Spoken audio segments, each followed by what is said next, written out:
Good morning students, मैं Vipin sir आप लोगों के लिए आज फिर से एक नए टॉपिक के साथ चर्चा करने जा रहे हैं। ठीक है, आज का जो हमारा टॉपिक होगा वो विषय रसायन विज्ञान के अंतर्गत, ठीक है, अर्थात केमिस्ट्री के अंतर्गत पराशर दाब के बारे में हम चर्चा करेंगे आपसे। ठीक है, ये भी आपके सिलेबस में है, तो इसलिए कल मैंने आपको पिछले वीडियो में पराशरण के बारे में बताया था। अर्थात जो कल की मेन हेडिंग थी वो क्या था कि तनु विलयन के गुणों के बारे में पढ़ रहे थे, तो उसी में नंबर 1 जो आपको बताया था पराशरण। तो पराशरण में कल मैंने आपको क्लियर किया था कि तनु विलयन या विलायक के अणुओं का अर्धपारगम झिल्ली से सांद्र विलयन की ओर जाना ही पराशरण कहलाता है। ठीक है, तो आज हम पराशरण दाब के बारे में पढ़ेंगे, अर्थात ऑस्मोटिक प्रेशर के बारे में पढ़ेंगे कि ऑस्मोटिक प्रेशर होता क्या है, पराशरण दाब क्या है, ये किस प्रकार का दाब होता है, कैसे होता है। जैसे बहुत सारे दाब होते हैं, तो ये पराशरण दाब क्या होता है और कार्य क्या करता है, कहाँ अप्लाई होता है, किस टर्म से, इसके बारे में हम लोग जानेंगे। ठीक है, तो आइए देखते हैं पराशरण दाब क्या होता है। चूँकि हमारा चैप्टर सोल्यूशन है, विलयन है, तो स्वाभाविक रूप से हम विलयन के ही अंतर्गत ये चीज़ें पढ़ेंगे, विलयन पर ही लगने वाला कोई दाब होगा, लेकिन कैसा दाब है ये बारे में, इसके बारे में हम लोग डिस्कस करने जा रहे हैं। ठीक है, तो आइए देखिए ब्लैक बोर्ड पर ध्यान से कि यहाँ पर मैंने लिखा है पराशरण दाब ऑस्मोटिक प्रेशर। तो यहाँ पर मैंने लिखा है पराशरण क्रिया को रोकने के लिए, ठीक है, किसके, जो पराशरण कल बताए थे, तनु का सांद्र की ओर जाना, तो उसी पराशरण क्रिया को रोकने के लिए सांद्र विलयन पर, ठीक है, लगाया गया दाब ही क्या है, पराशरण दाब कहलाता है। ठीक है, अर्थात जैसे मैंने एक भाई फिगर आपको कंटेक्ट किया था कि तनु विलयन क्या हो रहा था, झिल्ली से होकर सांद्र विलयन पे जा रहा था, तो अब वो उधर ना जाए, पराशरण ना हो, इसके लिए क्या किया जाए। मतलब यहाँ पर आप समझ सकते हो, जैसे बॉक्स बताए थे, यहाँ पर क्या, इधर तनु विलयन भरा है, ये तनु है, और इधर आपका क्या था, सांद्र विलयन था, सांद्र विलयन। ओके, तो ये क्या था कि तनु विलयन के कण इधर डाइवर्ट हो रहे थे, इधर की ओर। ठीक है, ये सांद्र की ओर, तनु वाले सांद्र की ओर जा रहे थे झिल्ली से, तो ये पराशरण है। अब ऐसा कुछ कर दो कि ये जो इधर जा रहे ना जाएं, ये इधर तनु विलयन क्या हो, इधर ही रहे, अपने ही साइड रहे, अर्थात पराशरण ना हो, जीरो हो। तो इसके लिए क्या करना पड़ेगा कि हम इस पर एक प्रेशर लगाएंगे, एक दाब लगाएंगे जब इसके कणों पर, तो ये कण क्या होंगे कि जो इधर से इधर गए हैं उनको वापस इधर भेज देंगे। ठीक है, क्योंकि जो जिस रास्ते से जाता है उस रास्ते से आ भी सकता है। तो तनु विलयन इस झिल्ली से इधर इधर गए हैं, तो जब इनके ऊपर प्रेशर पड़ेगा कि भैया आप चले जाओ, मेरे ऊपर दाब पड़ रहा, दबाव पड़ रहा, तो ये कण वापस आ जाएंगे तनु विलयन यहाँ पर, तो इधर जाना रुक जाएगा। जब रुक जाएगा तो उस समय हम देखेंगे कितना प्रेशर मैंने दिया, वही इसका पराशरण दाब हो जाएगा। ठीक है, तो पराशरण दाब किस पे लगाया बेटा, तनु पर कि सांद्र पर, ध्यान रखने वाली बात है, सांद्र विलयन पर लगाया जाता है। ओके, इसी डिफिनेशन को एक और तरीके से यहाँ पर हम आपके सामने रिप्रेजेंट कर रहे हैं। आप देख सकते हो कि विलायक के अणुओं का, ठीक है, विलायक के अणुओं का अर्धपारगम झिल्ली से सांद्र विलयन की ओर जाने से रोकने के लिए, ठीक है, जाने से रोकने के लिए जो दाब लगाते हैं विलायक पर, उसे हम क्या कहते हैं, सॉरी यहाँ पर विलायक नहीं होना चाहिए, ठीक, सांद्र विलयन होना चाहिए, सांद्र विलयन पर। ठीक है, जो दाब सांद्र विलयन पर लगाते हैं उसे हम क्या कहते हैं बेटा, पराशरण दाब कहते हैं। इसे P से व्यक्त करते हैं, प्रेशर, ऑस्मोटिक प्रेशर। समझ में आ गई बात कि नहीं। तो चाहे आप ये वाली डिफिनेशन सीधा सीधा कह दो, पराशरण क्रिया को रोकने के लिए जो दाब लगाया जाए सांद्र विलयन पर पराशरण दाब है, या ऐसे कह दो कि तनु विलयन या विलायक के अणुओं का सांद्र की ओर जाने से रोकने के लिए जो दाब सांद्र पर लगाते हैं, सांद्र विलयन पर, वही क्या है, ऑस्मोटिक प्रेशर है, that is called the osmotic pressure, और it is represented by P, इसे P से व्यक्त करते हैं। ठीक है, और यहाँ पर अगर बाई फिगर आपको समझना हो तो मैंने एक फिगर ड्रा किया है ऑस्मोटिक प्रेशर समझने के लिए, आप इसे ध्यान से देखो तो निश्चित समझ में आ जाएगा। ठीक है, सपोज करिए कि ये कोई बॉक्स है, और इस बॉक्स में एक तरफ मैंने सांद्र विलयन भरा है, कंसंट्रेट सॉल्यूशन, और इस तरफ मैंने तनु विलयन भरा, क्या भरा है, तनु विलयन भरा है। अब क्या होता है कि दोनों को मैंने भरा, भरने के बाद क्या होगा कि ऊपर इसमें एक पिस्टन लगा, पिस्टन मतलब एक दाब डालने वाला एक प्रकार का उपकरण है। ठीक है, और यहाँ पर मीटर लगा है, दाब मापी मीटर है, ठीक है, दाब गेज है जो मापेगा। जब हम पिस्टन को यहाँ पर दबाएंगे तो ये बताएगा कितना दाब लगाया जा रहा है, राइट। अब क्या होता है कि मैंने इसमें सांद्र विलयन भर दिया, इसमें तनु विलयन भर दिया। ठीक है, सपोज करिए इसमें सांद्र विलयन भर दिया यहाँ तक, और इसमें तनु विलयन पूरा भरा, तो होगा क्या, ये बीच में अर्धपारगम झिल्ली लगी है, तो बोलो क्या होगा, एक तरफ सांद्र हो एक तरफ तनु हो, अब बीच में झिल्ली हो, तो कौन सी क्रिया होगी, पराशरण क्रिया। अर्थात ये जो कण हैं तनु वाले, ये इधर जाना डाइवर्ट शुरू कर देंगे, इधर जाना शुरू कर देंगे। ठीक है, इधर जाना शुरू कर देंगे, क्यों, पराशरण क्रिया।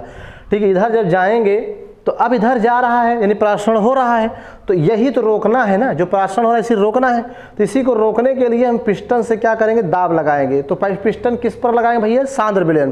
तो जब इस पर हम प्रेशर लगाएंगे, दाब डालेंगे, तो ये जो सांद्र विलयन के कण है वो कहेंगे तनुशेख भैया आप चले जाइए क्योंकि मेरे ऊपर प्रेशर पड़ रहा है। तो ये क्या करते हैं, जब इन पर दबाव पड़ता है तो इनके कण वापस क्या होते हैं, इधर की ओर डाइवर्ट हो जाते हैं, किधर की ओर, वापस अपनी पुरानी अवस्था में। ठीक है, तो अब ये क्या हुआ, जब पूर्ण रूप से, ठीक है, ये सारे कण वापस इधर आ गए तनु विलयन के, और इसका लेवल पहले जितना हो गया, तो इसका मतलब इधर के सारे तनु विलयन इधर आ गए हैं, यानी उस समय पराक्षण क्या हो जाए, रुक जाएगा, ना इसका लेवल बढ़ेगा ना इसका लेवल घटेगा। तो जब इसका लेवल पहले पुरानी अवस्था में आ जाए, यहाँ तक भाई शुरू में भरे थे तो कुछ इधर गया होगा तो कुछ घटा होगा यहाँ तक, लेकिन जब यहाँ दबाव लगाओगे वापस आएंगे तो फिर से लेवल यहाँ तक आएगा। तो जब पुरानी अवस्था में इसका लेवल आ जाए, तनु विलयन का लेवल पहले के जैसे हो जाए, तो उसी समय हम मापते हैं कितना पिस्टन मैंने दबाया है। ये मीटर बता देगा कि ये इतना दाब आपने यहाँ पर लगाया है, तब जाके आपका पराक्षण क्या हुआ है, रुका है। तो इसी को बेटा हम क्या कहते हैं, पराक्षण दाब कहते हैं। ठीक है, तो इस तरह से मैंने डिफिनीशन भी बता दी है, बाई फिगर भी समझा दिया। और पराक्षण दाब P इक्वल टू फार्मूला भी होता है CRT, P equal to CRT, समझ गए कि नहीं। तो ये आपका क्या है, पराक्षण दाब P इक्वल टू CRT, जहाँ P पराक्षण दाब है, C विलयन की सांद्रता है तनु विलयन का, R विलयन स्थिरांक है और T टेम्परेचर है। ठीक है, तो इस तरह से मैंने ये आपको कंफर्म कर दिया। अब आप इसे नोट कर सकते हो, नोट करो।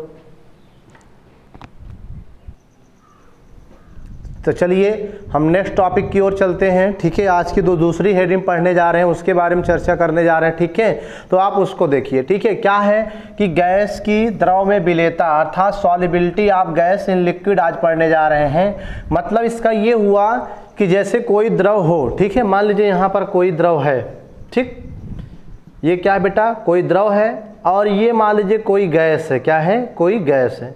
तो इस गैस को इस द्रव में डालना हो, चूंकि आपको पता है गैस के कण क्या होते हैं, ऊपर की ओर भागते हैं, हल्के होते हैं, तो द्रव में नहीं मिक्स कर सकते थे। अगर इसको इसमें मिलाना हो द्रव में, ठीक है, विलेय करना हो, तो क्या किया जाए, कैसे इसकी विलेयता बढ़ेगी घटेगी, किस पर निर्भर करती है, अर्थात किसी गैस की द्रव में जो विलेयता है वो किस फैक्टर, किस कारक पर निर्भर करती है, ये बात आज हम जानेंगे। ठीक है, तो इसके बारे में सबसे पहले इंग्लिश वैज्ञानिक विलियम हेनरी ने, किसने, इंग्लिश वैज्ञानिक रसायनज्ञ थे, केमिस्ट्री के साइंटिस्ट थे, इंग्लिश वैज्ञानिक जिनका नाम विलियम हेनरी था।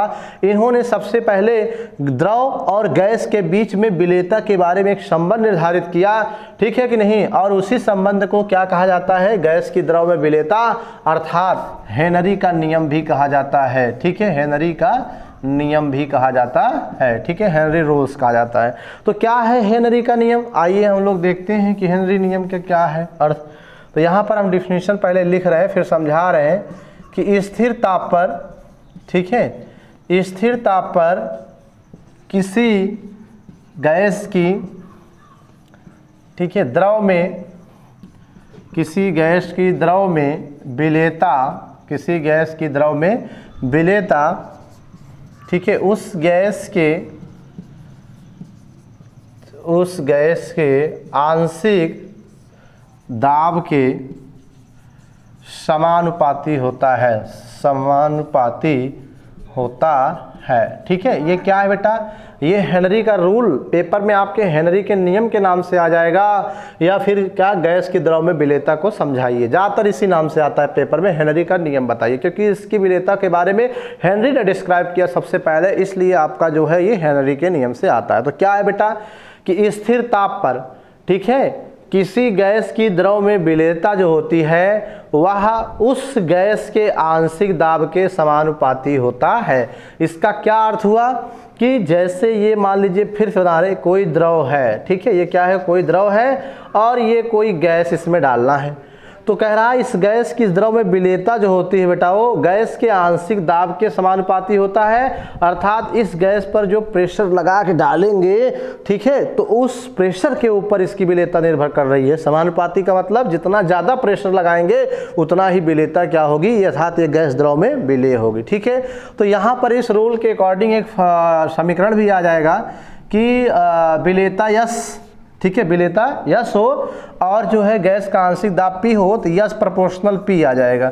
ये हेनरी के नियम का क्या है बेटा, समीकरण है, यस प्रोपोर्शनल P, मतलब कि यस माने विलेयता, किसी गैस की विलेयता किसके समानुपाती है, प्रोपोर्शनल है इसके आंशिक दाब के। ठीक है, अब यहाँ पर बेटा प्रोपोर्शनल हटाते हैं, अगर ये वाला चिन्ह, ये प्रोपोर्शनल का चिन्ह है, इसे हटाएंगे बराबर लगाने के लिए, तो यस इज इक्वल टू यहाँ लगाना हो तो यहाँ पर एक नियतांक लगता है जिसे KH कहते हैं, KH इंटू P, तो ये KH इसके स्थान पे आ गया। ठीक है, हमेशा जब इस तरह का चिन्ह हो उसे प्रोपोर्शनल कहते हैं, और इसे जब हटाते हैं बराबर के लिए तो यहाँ पर एक नियतांक लगता है, जो यहाँ का नियतांक KH, अर्थात KH को बेटा क्या कहते हैं, कौन सा नियतांक, हेनरी नियतांक कहते हैं, हेनरी कांस्टेंट।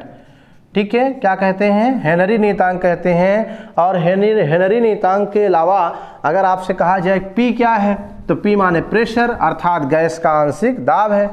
ठीक है, P क्या है, गैस का, ठीक है, आंशिक दाब है, पार्शियल प्रेशर ऑफ गैस। ठीक है, जो गैस डालेंगे उसका दाब। और यस क्या है, विलेयता है, गैस की क्या है, विलेयता है। ओके, तो इस तरह से आपका ये क्या हो गया, आज हेनरी का नियम भी आपको क्लियर कर दिया गया है। तो इस तरह से आज के इस बताए गए टॉपिक और वीडियो को ध्यान से पढ़िए, नोट्स से बना लीजिए, फिर मिलते हैं नेक्स्ट वीडियो में। Thank you for watching this video, thank you.